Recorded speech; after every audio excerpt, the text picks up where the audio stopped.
Bem, bom dia a todos. Hoje nós temos a grande satisfação de contar com a presença da Aneci Ferreira Vanderlei.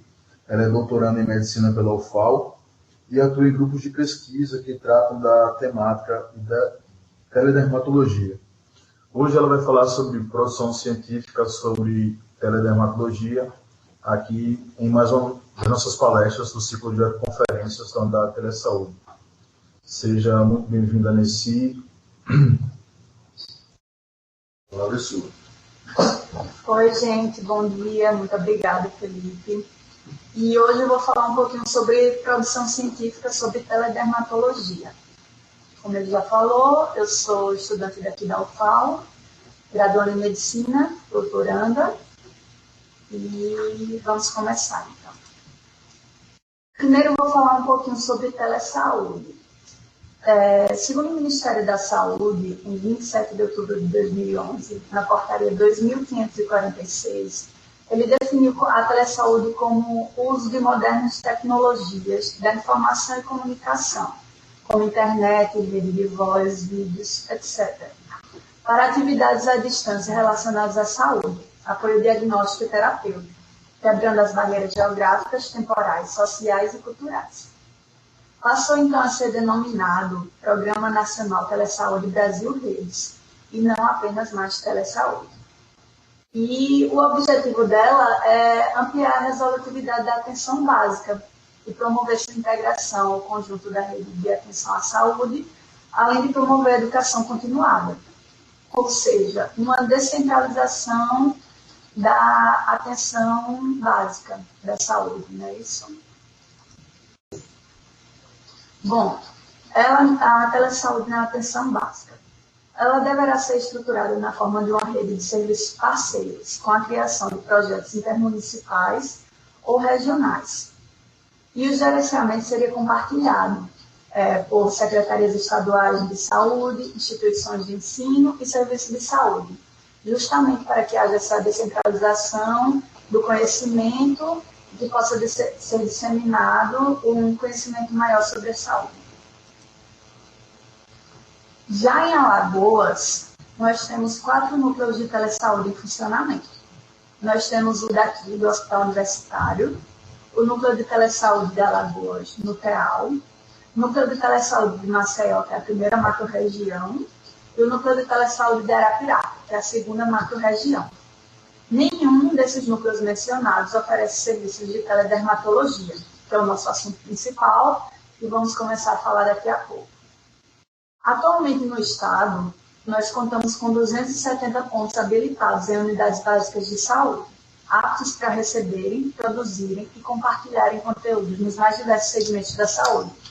A maioria deles não funcionam, não porque não tem o equipamento, porque o equipamento já está instalado, mas por falta de pessoal preparado para saber manipular.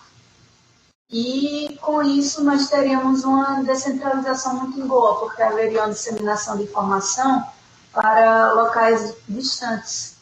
Então o paciente não precisaria se locomover das áreas mais distantes da capital para obter um serviço de saúde de qualidade.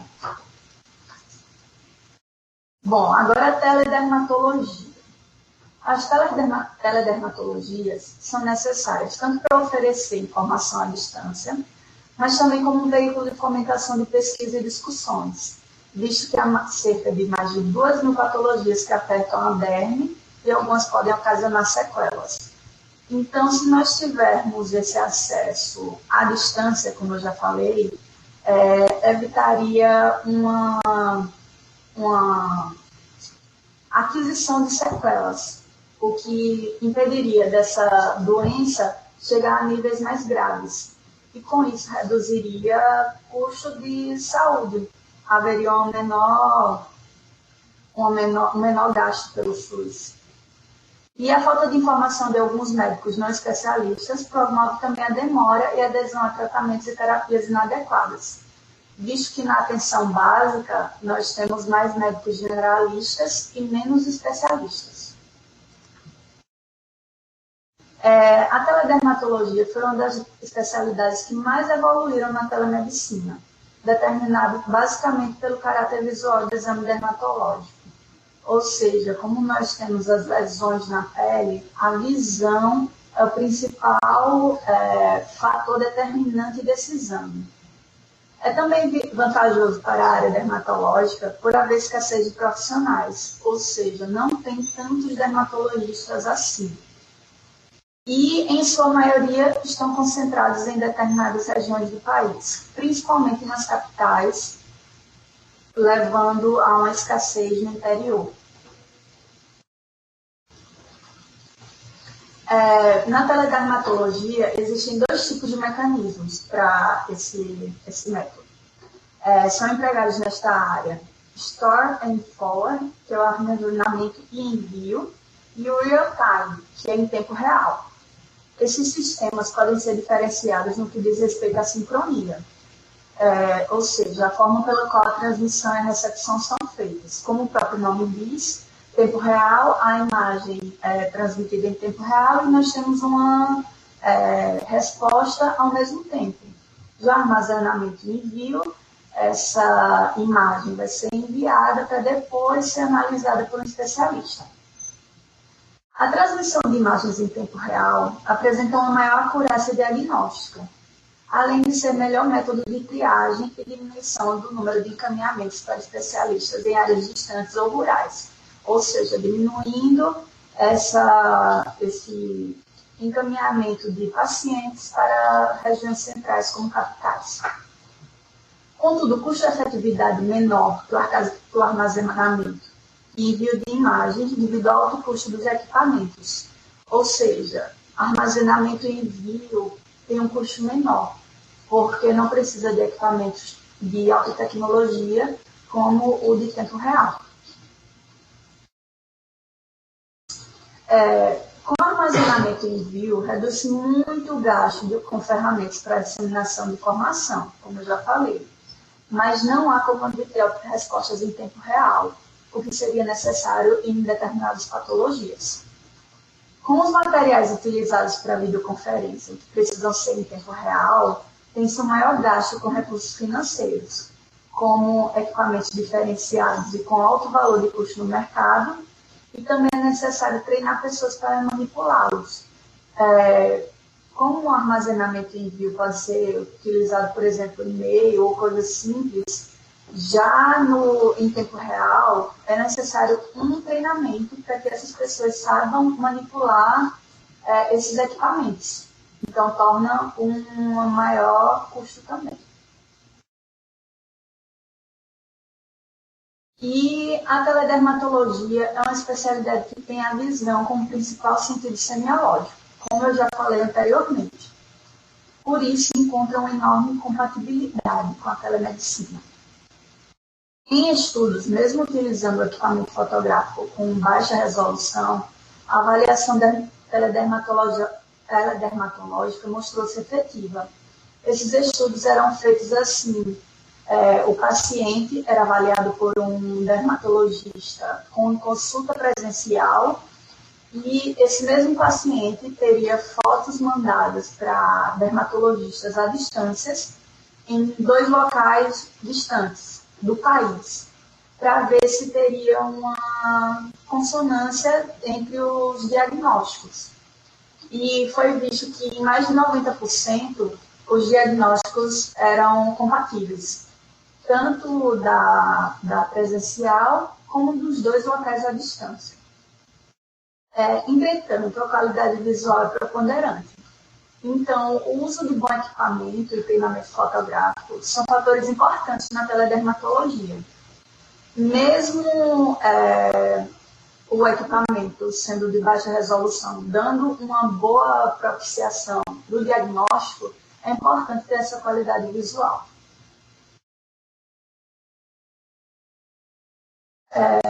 Todo o ciclo de detecção e tratamento necessita de sistematização de informação. E a disseminação de tais informações é essencial para o paciente, assim como para a equipe de saúde. Estudos mostram que a diferença entre a consulta presencial e a realizada através da telemedicina, na maioria dos casos, pouco divergiu nas decisões médicas e na escolha do tratamento, como eu já falei anteriormente. Já as afecções que necessitam do exame físico como algo primordial para o seu diagnóstico, como, por exemplo, determinadas patologias necessitam da palpação para ter o seu diagnóstico final determinado. Então, tais patologias ficam prejudicadas pela consulta digital e tendo ela só como um adjuvante no seu diagnóstico e tratamento, sendo a consulta presencial primordial ainda. Nos websites dos núcleos de telesaúde do país, foram encontrados 11 no total. Apenas 3 possuem a teledermatologia como especialidade ofertada no próprio site, que foram os sites do Ceará, Amazonas e Rio de Janeiro, o que mostra a importância desse assunto ser discutido, disseminado e estudado, já que ele pode ser tão bem utilizado e é tão pouco ofertado.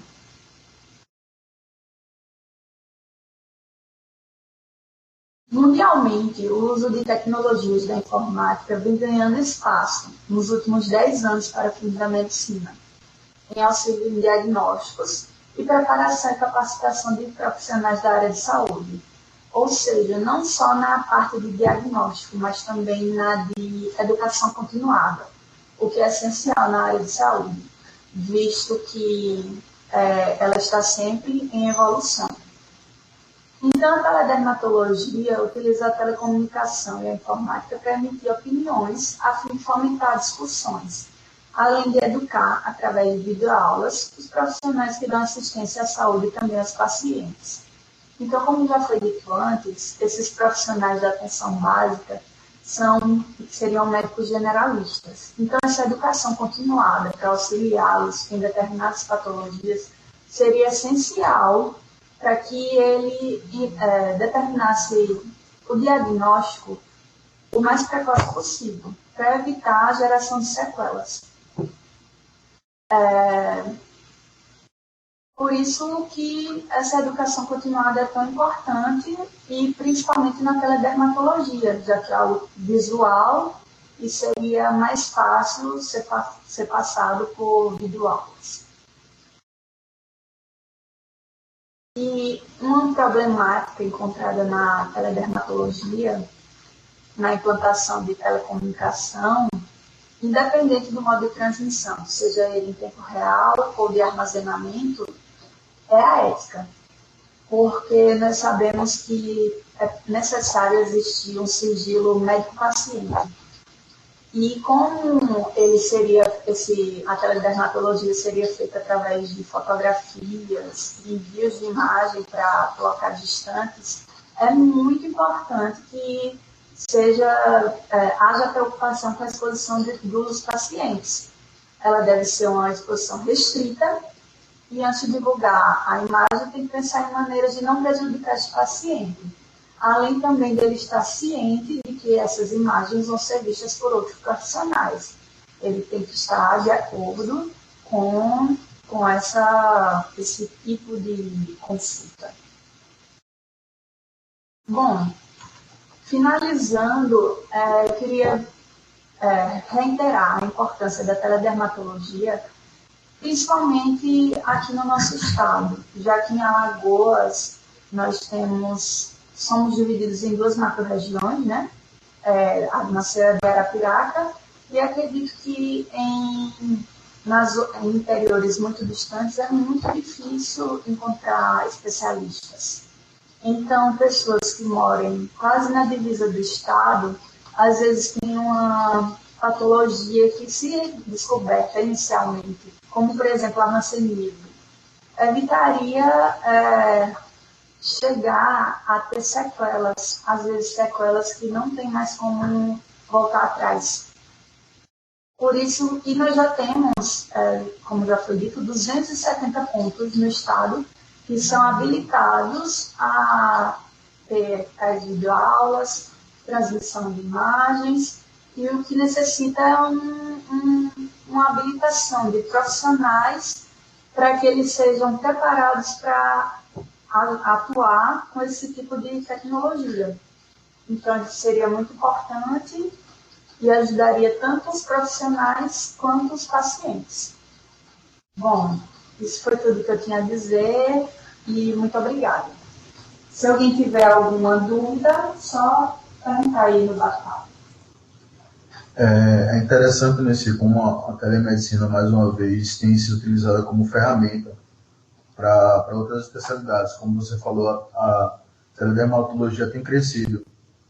Eu queria saber, eu tenho uma dúvida em questão se há alguma previsão dos núcleos de telesaúde aqui de Alagoas começarem a trabalhar com a teledermatologia. Bom, ainda não temos nenhuma previsão. Estávamos começando um estudo justamente para dar uma ênfase maior nisso. Mas, por enquanto, ainda não tem previsão e esses equipamentos já estão lá nessas unidades básicas de saúde e ainda sem utilização, o que seria de grande benefício para a população. E uma pergunta da Joana Rocha. Estou vendo aqui. Como a população seria beneficiada com teledermatologia? Ou seja, em que ela seria boa para a população? É exatamente no exemplo que eu dei. Por exemplo, um paciente que mora em Belmiro Gouveia, por exemplo, que é uma cidade bastante longe da capital. E nosso estado é um estado endêmico para a hanseníase. A hanseníase ela é basicamente uma doença que é diagnosticada pela clínica. A clínica é preponderante e não por exames. E se um profissional que não é um especialista tem na teledermatologia uma ajuda diagnóstica, esse paciente poderia ser diagnosticado mais facilmente, o que daria tempo de iniciar o seu tratamento logo de início, no início da doença, evitar para que ele disseminasse para outras pessoas, pois hanseníase é uma doença contagiosa, e para o próprio paciente evitaria que ele contraísse sequelas que não são mais tratáveis. Então, dessa forma, a população seria bastante beneficiada. Mais alguma pergunta? Eu vi naquela webconferência da professora Clóvis que você participou, sim, a importância, de certa forma, da dermatologia, até porque, de uma certa forma, a gente consegue expandir assuntos que auxiliam até mesmo na prevenção ou no tratamento do próprio problema, como ela tratou da hanseníase. É bastante interessante isso, como facilita e como auxilia na questão de consulta mesmo. E, pelo que eu entendi, você afirmou que há equipamentos já, e o problema maior seria talvez uma capacitação de pessoas para fazer essas teleconsultorias, essa teledermatologia. Bom, exatamente. Temos os equipamentos, falta capacitação e, como você falou, já houve uma conferência aqui sobre a hanseníase e ela é uma doença que pode não ser diagnosticada apenas pelo médico, de fácil diagnóstico, até mesmo enfermeiros poderiam detectá-la, e uma educação continuada, ou até mesmo fazer um banco de dados disponível, com imagens, com informações para esses profissionais em locais distantes, ajudaria muito isso. Um paciente com essa patologia pode disseminar para vários. Então, se ele for tratado desde o início, vai evitar que ele transmita essa doença para outras. Então, não haveria apenas a melhoria para ele, e sim para a população inteira. Estou vendo aqui que a Cláudia Duarte fez uma pergunta se tem algum projeto para que essa ferramenta seja usada como especialização para profissionais do estado de Alagoas. Bom, nós aqui no Núcleo de Telesaúde do Hospital Universitário estávamos iniciando um projeto para que houvesse esse início de utilização de ferramenta para a teledermatologia, com ênfase para a hanseníase, justamente pelo que falei, é uma doença endêmica do estado. Mas, por razões maiores, esse projeto teve que ser descontinuado, mas nós pretendemos voltar com ele em breve, já que seria um ganho enorme para o nosso estado. Ok, pessoal, mais alguma pergunta?